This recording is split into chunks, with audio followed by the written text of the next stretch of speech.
Radhe Radhe everyone, Banarasi का नया blog channel पे आप सभी को स्वागत है। तो आज के वीडियो में हम देखेंगे श्राद्ध पक्ष में या पितर पक्ष में हम लड्डू गोपाल जी की सेवा कैसे करें। इस बरस यानी 2024 में पितर पक्ष 17 सितंबर से शुरू होकर 2 अक्टूबर को खत्म होगा। तो पितर पक्ष भाद्रपद महीने से पूर्णिमा से ही शुरू हो जाता है। तो इन दिनों में यानी पितर पक्ष में हम लड्डू गोपाल जी की सेवा कैसे करें। घर के मंदिर में पूजा करना चाहिए या नहीं करना चाहिए, खासकर लड्डू गोपाल जी की सेवा करनी चाहिए या नहीं करनी चाहिए, तो इसी का वीडियो हम आज लेकर के आई हूँ। तो सबसे पहली बात, लड्डू गोपाल जी हम सभी के घर में विराजमान है। तो देखिए, छोटे बच्चे की तरह उनकी ख्याल रखा जाता है और पूजा अर्चना की जाती है और बड़े प्रेम से लड्डू गोपाल जी की पूरे दिन सेवा की जाती है। तो उठाया जाता है, उनको स्नान कराया जाता है, भोग भी लगाया जाता है और पूजा अर्चना की जाती है और उनको सुलाया भी जाता है। यानी बिल्कुल एक छोटे बच्चे की तरह उनकी सेवा होती है। और घर में जैसे भी सिचुएशन हो, कभी भी घर में बच्चों को खाना बंद नहीं किया जाता है। पितर पक्ष पे भी लड्डू गोपाल जी की सेवा बंद नहीं करनी है। कोई लोग पितर पक्ष में 15 दिन तक घर में पूजा पाठ नहीं करते।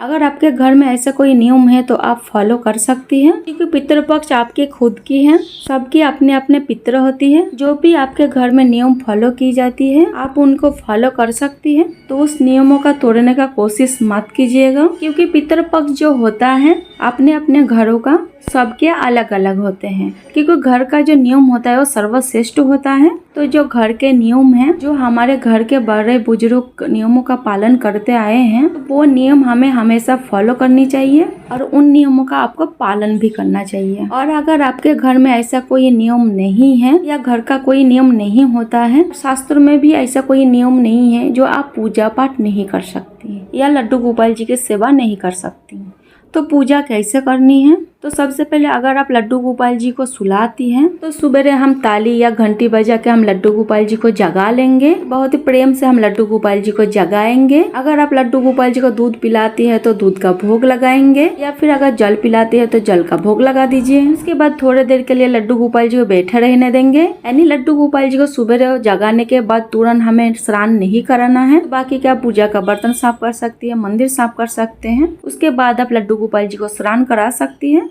तो शुद्ध सादा जल से हमें लड्डू गोपाल जी को स्नान कराना है। उसके बाद हमें साफ सुथरा लड्डू गोपाल जी को वस्त्र पहनाना है। उसके बाद हम लड्डू गोपाल जी की सुंदर सा श्रृंगार कर देंगे। लड्डू गोपाल जी के इत्र अति प्रिय है, तो इत्र सेवा आप जरूर दें। लड्डू गोपाल जी को चंदन का तिलक करना ना भूले। जो भी वस्त्र आपके पास है, जो भी आपके पास श्रृंगार है, तो आप लड्डू गोपाल जी को वस्त्र पहनाइए, सुंदर सा श्रृंगार करें।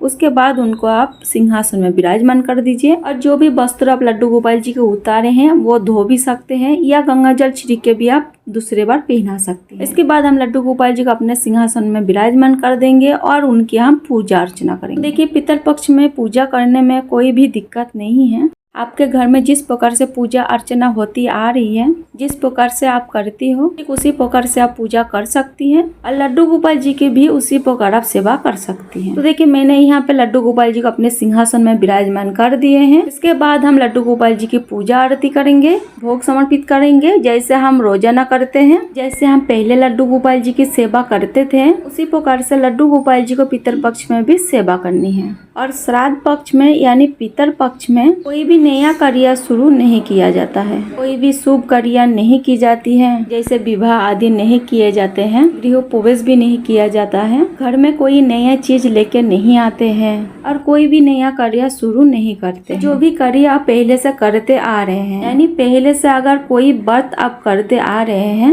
लड्डू गोपाल जी की सेवा करते आ रहे हैं, अगर आपका कोई इष्ट देव है, आप उनकी सेवा करते आ रहे हैं, तो पितर पक्ष में भी आपको पूजा आरती करनी है, उनकी सेवा करनी है, जैसे आप पहले करती थी। लेकिन अगर आप कोई व्रत शुरू करना चाहते हैं तो पितर पक्ष में आप व्रत शुरुआत ना करें। जब पितर पक्ष समाप्त हो जाएगा उसके बाद आप कोई भी नया व्रत शुरू कर सकते हैं। अगर आप नया लड्डू गोपाल जी अपने घर लाना चाहते हैं, लड्डू गोपाल जी की सेवा शुरू करना चाहते हैं, तो ऐसे में लड्डू गोपाल जी की सेवा पितर पक्ष में शुरू ना करें। जब पितर पक्ष समाप्त हो जाएगा उसके बाद जब नवरात्रि आए तब आप लड्डू गोपाल जी की सेवा प्रारंभ कर सकते हैं। लेकिन अगर आपने पहले से लड्डू गोपाल जी की सेवा शुरू कर दिए हैं, पहले से लड्डू गोपाल जी की सेवा करते आ रहे हैं, तब आपको पितृपक्ष में लड्डू गोपाल जी की सेवा बंद नहीं करनी है। तो आपको ठीक उसी तरह से लड्डू गोपाल जी की सेवा करनी है जैसे लड्डू गोपाल जी की सेवा आप पहले करते थे। तो देखिए, पितृपक्ष में पितरों का श्राद्ध और तर्पण किया जाता है। धार्मिक मान्यता के अनुसार पितृपक्ष के दौरान